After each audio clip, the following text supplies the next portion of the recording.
اعوذ باللہ من الشیطان الرجیم، بسم اللہ الرحمن الرحیم۔ عزیز طلباء، میں ہوں غلام رسول، امید کرتا ہوں آپ سب خیریت سے ہوں گے۔ آج ہم سال دوم کا سلیبس حصہ نظم نمبر 6 آدمی، جس کے شاعر سید ضمیر جعفری ہیں، اس پہ بات کرنے کے لیے جا رہے ہیں۔ اس کے آلریڈی ہم جو پہلے 5 اشعار ہیں ان پہ بات کر چکے ہیں۔ آج چھٹا شعر ہے، اس کی ہم تشریح کرنے کے لیے جا رہے ہیں۔ دیکھیے کہ دانش و حکمت کی ساری روشنی کے باوجود کم ہی ملتا ہے زمانے میں کم ہزار آدمی۔ دانش و حکمت کہا جاتا ہے عقل مندی کو، فراوانی کو، ٹھیک ہے نا، یا علم کا بہت زیادہ ہونا، اس کو کہتے ہیں کہ دانش و حکمت کی ساری روشنی کے باوجود، کہتے ہیں دانش، عقل مندی اور حکمت کے ہونے کے باوجود کم ہی ملتا ہے زمانے میں کم ہزار آدمی، کم ہی ملتا ہے تھوڑی تعداد میں، یا کوئی اکا دکا انسان جسے ہم کہتے ہیں کم ہی ملتا ہے زمانے میں کم ہزار آدمی۔ کم ہزار کہا جاتا ہے کم تکلیف پہنچانے والا۔ باماورا مفہوم دیکھیے، آج کل کی دنیا عقل و دانائی کے لحاظ سے اپنے عروج پر ہے، ہر شخص عقل و حکمت سے بہرہ مند ہے، اس کے باوجود کم لوگ ہیں جو دوسروں کو دکھ اور تکلیف نہیں دیتے۔ مینز عقل و حکمت کی ساری روشنی کے باوجود، علم اور عقل کے ہونے کے باوجود کوئی ایک آدھ شخص ایسا ہوگا جو دوسرے کو تکلیف نہ پہنچاتا ہوگا۔ اب بیٹے دیکھیے، اس شعر میں جو ان سے باتیں کی گئی ہیں، سب سے پہلے بے برکتی۔ اب جس قدر دانش و حکمت بڑی ہے، جس قدر علم بڑا ہے، تو اس قدر اس میں بے برکتی آ گئی ہے۔ اب دیکھو نا، پہلے زمانے میں لوگوں کے پاس علم کم ہوتا تھا لیکن اس میں برکت ہوتی تھی۔ وہ اہل علم جو ان سے لوگ ہوتے تھے، ان کے فیوز و برکات بہت زیادہ ہوا کرتے تھے، وہ ہمیشہ دوسروں کا خیال رکھا کرتے تھے۔ لیکن اب یہ کون سا علم ہے، کون سی دانش و حکمت ہے جو آج کل کے انسانوں کے پاس ہے اور وہ دوسروں کو تکلیف دینے سے باز نہیں آتے؟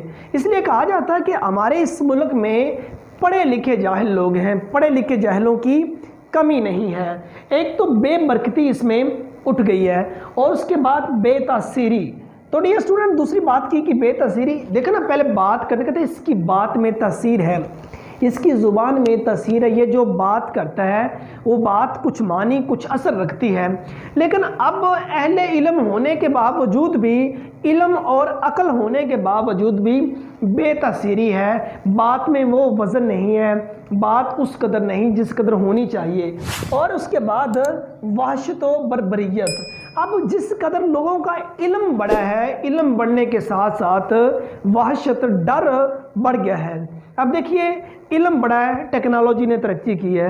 اب جس قدر ٹیکنالوجی نے ترقی کی، انسان بجائے اپنے آپ کو محفوظ سمجھنے کے، انسان اپنے آپ کو غیر محفوظ سمجھ رہا ہے، وہ ڈر رہا ہے۔ ٹیکنالوجی نے اس قدر ترقی کی ہے کہ انسان کا کوئی پتہ ہی نہیں چلتا، ایک منٹ تو دور سیکنڈ کی بات ہوتی ہے، انسان کو کہاں سے کہاں پھینک دیا جاتا ہے، انسان کے ساتھ کیا سے کیا کر دیا جاتا ہے۔ دیکھیے، کیا کسی مفکر نے کہا تھا، سائنس نے انسان کو ہوا میں اڑنا، پانی میں تیرنا تو سکھا دیا، لیکن زمین پر رہنا نہیں سکھایا۔ سائنس نے انسان کو اس قدر ترقی تو دے دی ہے، انسان نے ہواؤں میں اڑنا سیکھ لیا ہے، ٹھیک ہے، انسان نے پانی میں تیرنا سیکھ لیا ہے، انسان نے نہیں سیکھا تو صرف اور صرف اس زمین پر رہنا نہیں سیکھا۔ انسان نے جس قدر علم حاصل کیا ہے، جس قدر وہ علم زیادہ حاصل کرتا ہے، دیکھیں ہونا تو یہ چاہیے، انسان جس قدر علم حاصل کرے، انسان میں اس قدر عاجزی آئے۔ قرآن پاک میں اللہ تعالیٰ نے فرمایا، کیا جاننے والے اور نہ جاننے والے برابر ہو سکتے ہیں؟ سوالیہ نشان ہے کہ بالکل برابر نہیں ہو سکتے، کیونکہ جن کو علم دیا گیا ان کو تو دوسروں سے انوکھا ہونا چاہیے، جن کے پاس علم نہیں ہے۔ اب یہ ہمارا کون سا علم ہے جو ہمیں انسانیت کے ساتھ محبت نہیں سکھاتا؟ اگر ہم انسانیت کا ساتھ محبت نہیں کرتے، انسانیت سے ایک اچھے سلوک سے پیش نہیں آتے، تمہارا علم کسی کام کا نہیں ہے۔ تو سید ضمیر جعفری نے بھی یہی بات کی، اتنا زیادہ علم، دانش و حکمت ہونے کے باوجود کوئی 100 میں کوئی 1-2% لوگ ایسے ہوں گے جو دوسروں کو تکلیف نہ دیتے ہوں گے، ادروائز ہر انسان دوسروں کو تکلیف دینے پہ تلا ہوا ہے، مصیبتیں دینے پہ تلا ہوا ہے، دکھ دینے پہ تلا ہوا ہے۔ تو جو انسان کے علم نے انسان کو ہوا میں اڑنا بھی سکھا دیا، پانی میں تیرنا بھی سکھا دیا، نہیں سکھایا تو صرف اور صرف اس زمین پر رہنا نہیں سکھایا۔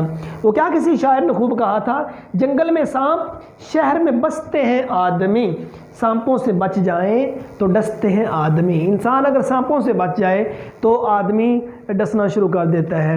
وہ کیا کسی ایک اور شاعر نے بڑا خوب لکھا تھا کہ آدمی آدمی سے ملتا ہے، دل مگر کم کسی سے ملتا ہے۔ مقید کر دیا سانپوں کو یہ کہہ کر سپیروں نے کہ انسانوں کو انسان سے ڈسوانے کا موسم ہے۔ مقید کر دینا، بند کر دینا۔ جو سپیرے، جو سانپ پالنے والے ہوتے ہیں، انہوں نے یہ کہہ کے سانپوں کو بند کر دیا کہ انسان کو ڈس لیتے ہیں، یہاں آپ کی ضرورت نہیں ہے۔ اس کے بعد دیکھیے شعر نمبر 7، دل رہینے سمعہ دستار رہینے میں کدا، تھا ضمیر جعفری بھی ایک مزیدار آدمی۔ دل رہینے، رہین کا مطلب ہوتا ہے وابستہ، رکھا ہوا، گھرا ہوا۔ سمعہ کہتے ہیں گرجا گھر کو، مینز عبادت گاہ جہاں عبادت کی جاتی ہے۔ دستار کہا جاتا ہے پگڑی کو، رہین وابستہ موجود، میں کدا کہا جاتا ہے شراب خانے کو۔ ضمیر جعفری کہتے ہیں دل رہینے سمعہ دستار رہینے میں کدا، جو دل ہے وہ ہمارا گرجا گھر میں ہے، دل عبادت گاہ میں ہے، دل اللہ تعالیٰ کے گھر میں ہے۔ جو ہماری پگڑی ہے وہ ایک میں کدے میں، وہ شراب خانے میں، مین جو ہمارا دل ہے وہ اللہ تعالیٰ کے گھر میں ہے، اور جو ہماری پگڑی ہے، مین جو ہمارا جسم ہے وہ ایک شراب خانے میں ہے۔ تھا ضمیر جعفری بھی ایک مزیدار آدمی۔ یہاں اپنے آپ کو مینز کیا ہے طنز کا نشانہ بنا کے، لیکن اشارہ انہوں نے اوور آل جو لوگ ہیں سبھی کی جانب کیا ہے۔ ضمیر جعفری کہتے ہیں دل تو اللہ کے گھر میں رکھا ہوا ہے، لیکن پگڑی کو شراب خانے میں گروی رکھ کر شراب پینے سے نہیں ہچکچاتے۔ ضمیر جعفری بھی ایک مزیدار آدمی تھا کہ مینز ہم کیسے ایک مزیدار انسان ہیں، ہم اللہ تعالیٰ کو بھی ساتھ لیے ہوئے ہیں اور اس کے بعد جو شیطان ہے اس کو بھی ساتھ لیے ہوئے ہیں۔ ہم شراب بھی پیتے ہیں، ہم جا کے عبادت بھی کرتے ہیں۔ ادروائز ہماری مثال تو پھر وہی آ گئی کہ نہ خدا ملا، نہ مثال صنم، نہ ادھر کے رہے نہ ادھر کے۔ تو دیکھیں اب اس شعر میں جو ٹاپک ڈسکس کیے گئے ہیں بیٹے، وہ ظاہر اور باطن میں تضاد۔ اب جو ہمارا ظاہر ہے، ایک ہمارا باطن، ایک ہمارا عیاں ہوتا ہے، ایک ہمارا چھپا ہوا ہے، ان دونوں میں تضاد پایا جاتا ہے۔ ہم ظاہری طور پر کچھ اور دکھائی دیتے ہیں، لیکن ہم باطنی طور پر کچھ اور ہیں۔ دیکھیں جس طرح اشفاق مشفاق میں لکھتے ہیں کہ ہمیں اوروں کے گلے میں ہمیں اوروں کے کیڑے نکالنے کی تو بڑی پڑی ہوتی ہے، لیکن جو اپنے گریبان میں بچھو سانپ لٹک رہے ہوتے ہیں ان کو ہم نے کبھی دیکھا نہیں۔ مینز ہمارا ظاہر اور ہے، ہمارا باطن اور ہے۔ ظاہر اور باطن کا بتایا، جو ہمارا ظاہر ہے وہ یہ ہے کہ ہم بڑے متقی، بڑے عبادت گزار، بڑے صوم و صلات کے پابند ہیں، لیکن جب ہمارے باطن پہ جایا جائے تو ہمارا جو دستار رہینے میں کدا، تو ہم شراب خانوں میں ملتے ہیں۔ دنیا کے جتنے گناہ ہیں وہ سارے کے سارے ہم لوگوں میں پائے جاتے ہیں، شراب، زنا، چوری، رشوت، جھوٹ، یہ ساری کی ساری چیزیں۔ اس شعر میں یہی بتایا گیا ہے، ظاہر اور باطن میں جو تضاد ہے۔ اب دیکھیں دوسرا ٹاپک اس میں یہ بیان کیا کہ منافقت۔ اب منافق کی حدیث نبوی صلی اللہ علیہ وسلم کی روح سے 4 نشانیاں منافق کی بتائی گئی ہیں کہ وہ بات کرتا ہے تو جھوٹ بولتا ہے، وہ وعدہ کرتا ہے تو وعدہ خلافی کرتا ہے، اگر اس کو امانت دی جائے تو امانت میں خیانت کرتا ہے، اور اس کے بعد جب بھی بولے تب وہ گالی نکالتا ہے۔ اب دیکھیے ڈیئر اسٹوڈنٹس، اس میں اس شعر میں منافقت بھی ہے کہ مینز ہم ظاہری کچھ اور نظر آ رہے ہوتے ہیں، ہم باطنی کچھ اور ہیں۔ اگر جو ہمارا باطن ہے وہی ظاہر ہو، اگر یہ 4 چیزیں ہم میں ضرور پائی جاتی ہیں۔ جی دوسری بات اس میں کی جا رہی تھی منافقت کی۔ اب منافقت میں 4 چیزیں آ جاتی ہیں حدیث کی روح سے۔ جو منافق ہوتا ہے، بات کرے تو جھوٹ بولتا ہے، اگر وعدہ کرے تو وعدہ خلافی کرتا ہے، اگر اس کو امانت دی جائے تو امانت میں خیانت کرتا ہے، اور جب بھی بات کرے تو گالی دیتا ہے۔ یہ شعر نمبر 7 ہے، اس کے حوالے سے یہ 2 اہم پوائنٹ میں نے آپ کے سامنے ڈسکس کیے۔ اب اس کے حوالہ جاتی اشعار آپ دیکھیے، رات کو شوق سے پی، صبح کو توبہ کر لی، رند کے رند رہے، ہاتھ سے جنت نہ گئی۔ دوسرا شعر آپ دیکھیے، امام مجھ کو روکے ہیں، جو کھینچے ہیں مجھے کفر، کعبہ میرے پیچھے ہے، کلیسا میرے آگے۔ اب شعر نمبر 8 دیکھیے، پہلے کشتی ڈوب جاتی تھی نظر کے سامنے، اب گرے گا بحر اوقیانوس کے پار آدمی. جو پہلے کشتی تھی وہ نظروں کے سامنے ڈوب جاتی تھی، اب گرے گا بحر اوقیانوس. بحر اوقیانوس کہا جاتا ہے کہ دنیا کا دوسرا بڑا سمندر جو افریقہ، یورپ اور امریکہ کے درمیان میں واقع ہے. اب اس کا مفہوم دیکھیے کہ پہلے کشتی نظروں کے سامنے ڈوب جاتی تھی، اب آدمی بحر اوقیانوس کے پار گرے گا. اب اس میں پوائنٹ دیکھیے سائنسی برکتوں کا منفی پہلو. اب سائنس نے بہت زیادہ ترقی کی، اب اس کا منفی پہلو کیا آیا ہے ہمارے سامنے؟ سائنس نے جس قدر ترقی کی، انسان اس قدر وحشت اور بربریت میں چلا گیا، انسان اس قدر غیر محفوظ ہو گیا ہے. مینز ماضی کی سواری اور آلات، جو ہماری ماضی کی سواریاں ہوتی تھیں وہ مطلب کہ یہ جو گھوڑوں پہ سفر کیا کرتے تھے یا لوگ پیدل سفر کیا کرتے تھے، اور آج کل کے دور میں ٹیکنالوجی نے اس قدر ترقی کی ہے، جہازوں کے ذریعے تیز ترار جو ہماری ٹرانسپورٹ ہے اس کے ذریعے ہم سفر کرتے ہیں.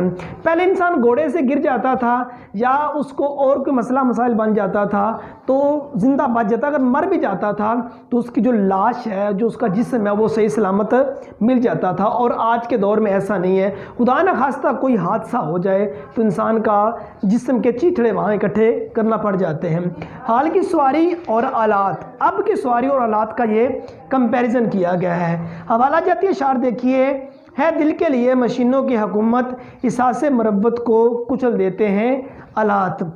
میرے ذوق تسخیر فطرت کے آگے عناصر کا قلب و جگر کام پتا ہے. ایک اور شعر، درد دل پاس وفا جذبہ ایماں ہونا، آدمیت ہے یہی اور یہی انسان ہونا.